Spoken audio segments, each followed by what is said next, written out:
So why is there so much focus on benefit cheats and not on corporations not paying enough tax? Owen? Very good question. Look, we have... Glad you approve. We have... we have Benefit Street, we don't have Tax Dodger Street, and we don't have Banker Street either. And what we've ended up, because of that... Could we pitch them? Because of that, we've ended up in this country with this idea that all the problems we have are because of our neighbours down the streets, rather than the powerful who actually run our societies. Let's think about the fact that, you know, we talk about benefit claimants, as this talks about. Our financial industry, it wasn't bailed out by free market dogma, it was bailed out by the state. It became the most lavished benefit claimant in Britain. They carried on paying more bonuses than all other EU countries put together. The government took the EU to court to stop them capping bonuses, more salaries than ever, not lending to small businesses. Very few conditions, but huge state support. Contrast that to benefit claimants.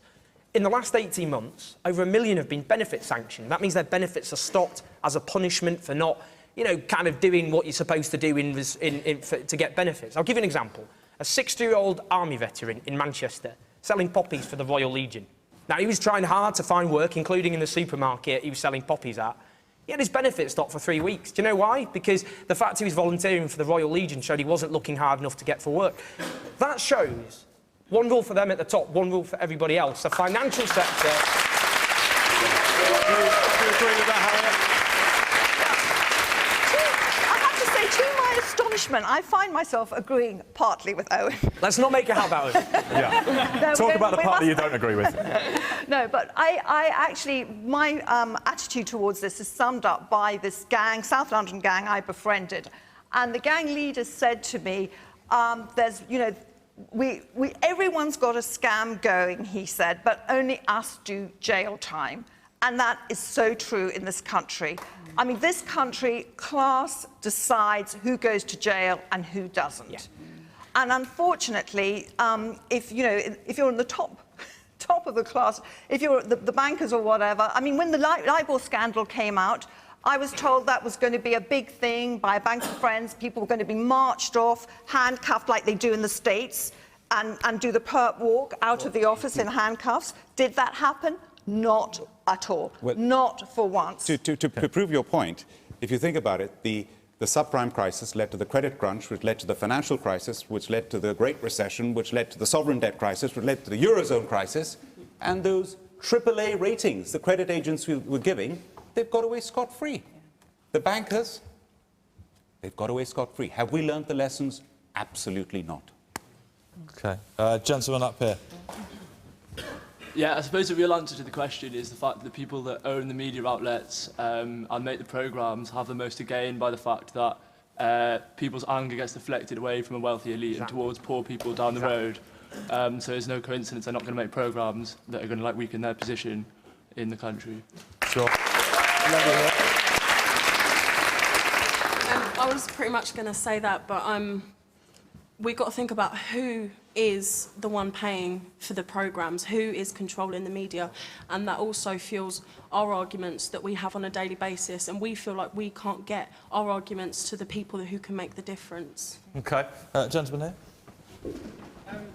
Is it just because people actually like to watch techie TV like Benefit Street and wouldn't necessarily be interested in something, say if a banker had been done for some sort of scandal, it wouldn't have the same effect on the public who would watch the programme? Possibly. I think it would be a bit more boring, wouldn't it, to watch a man in a grey suit behind a computer screen fiddling around with his spreadsheet than somebody on Banner. I don't agree with that. I think it's arguably more interesting television. I think if you had a programme about people dodging taxes whilst the rest of us have to pay ours, about bankers who plunge into economic disaster, of course you would. But that point you made over there, those 2 points, of course it's key. The media is run by a very small group of rich people who have every reason to make sure the spotlight isn't on them and it's on those at the bottom. No wonder then, according to the polls, Britons on average think 27% is lost through benefit fraud. But the real figure is 0.7%. But if you have programme after programme after programme hunting down the most extreme and unrepresentative people, guaranteed to make people's blood boil, you'll end up with that, and you end up with neighbour turning against neighbour rather than holding those with power to account. So that's why we have to change it. Yeah, actually picking up on those figures, Owen, Derek's got in touch and he's talking about the misconception about some of the numbers. Like you say, 0.7% of the benefits budget's claimed fraudulently. I think those figures apply to 2011 to 12, whereas corporations and banks avoid around 100 billion a year in tax and get away with it because they're the ones donating to political parties and giving ex-politicians high-paying retirement jobs. This for you, Owen. Karen, great idea, Owen. We want tax dodgers straight on the telly. Let's do it. If anyone's Maybe you watching could produce BBC it. Three, Yeah, very happy to do that. Very happy. There you go, we've got programme. Yeah, gentleman up here, and I'll waive my fee. Thanks. I just want to start because it was something that has been picked up on already, that very little is going to get done in this country when we give so many votes to a Conservative Party who is almost bankrolled by big business. And so it's all their buddies who are getting off scot-free, as Lord Bilimoria put it. So if we're putting our trust in them all the time, then nothing's ever going to get done on that front. But frankly, if UKIP think they're going to do any better on it when they're being bankrolled by millionaires as well, Tory donors I think they're exactly ex-Tory donors who are disinterested. I'm going to UKIP. I think UKIP have got another thing coming. If you think the Labour Party doesn't get any money from big businesses and big donors, then you've not... I'm not saying about the Labour Party. And the trade unions. For the record, you know, how many billions for the record, I do don't they agree hand with the money over? that Labour get from the trade unions either. But that said, I think that when UKIP try and paint themselves as this new anti-establishment, oh, we're not like the rest of the party, when actually you're getting just as much money from people who run big businesses we and get a lot a of money. fraction. We get a fraction of what the other parties get. We get You get £1 million from one bloke, and £1 million is a fraction I'm to sure you. he's got 26 you two aren't going to get on. Let's go to this lady here. 26 billion.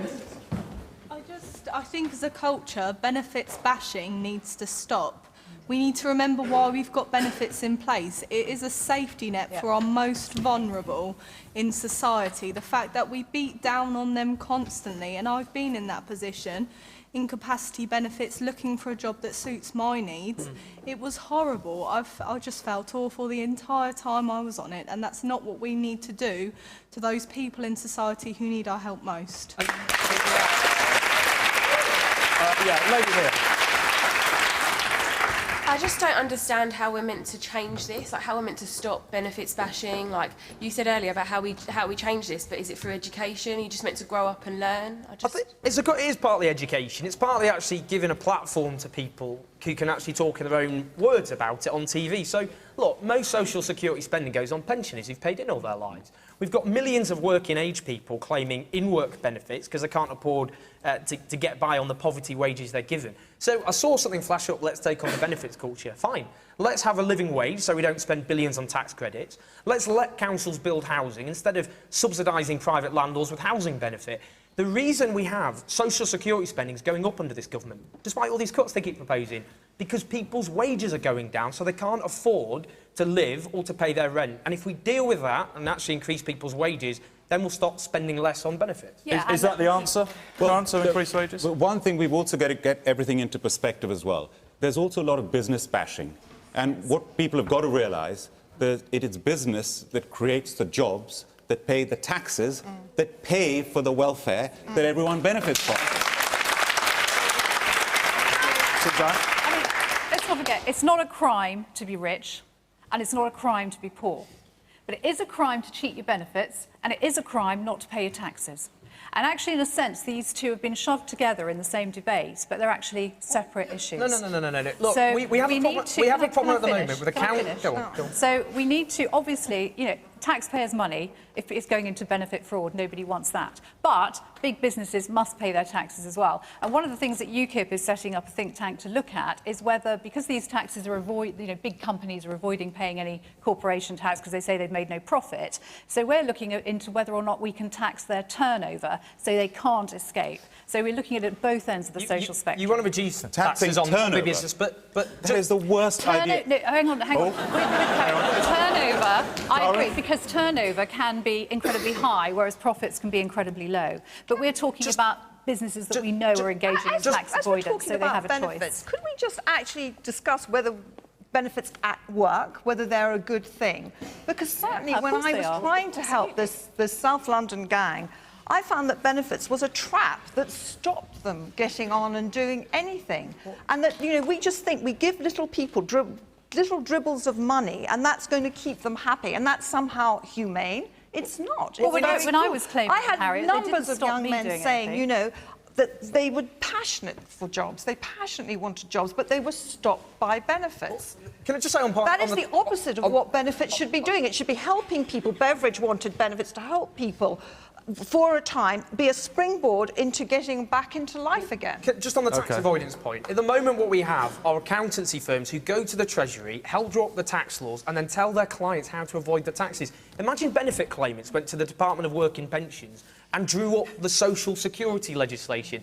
We've got to turf these people out. It's a conflict of interest and stop having tax avoiders helping to write our law and then help their businesses avoid taxes. It doesn't make any sense. OK. Tina? Yeah, interesting comments coming in again. Two of the big themes seem to be around money and class. Buffs 1973 says, we bail out banks, poverty prevails, the rich rule over the poor, we fund one family and hangers-on.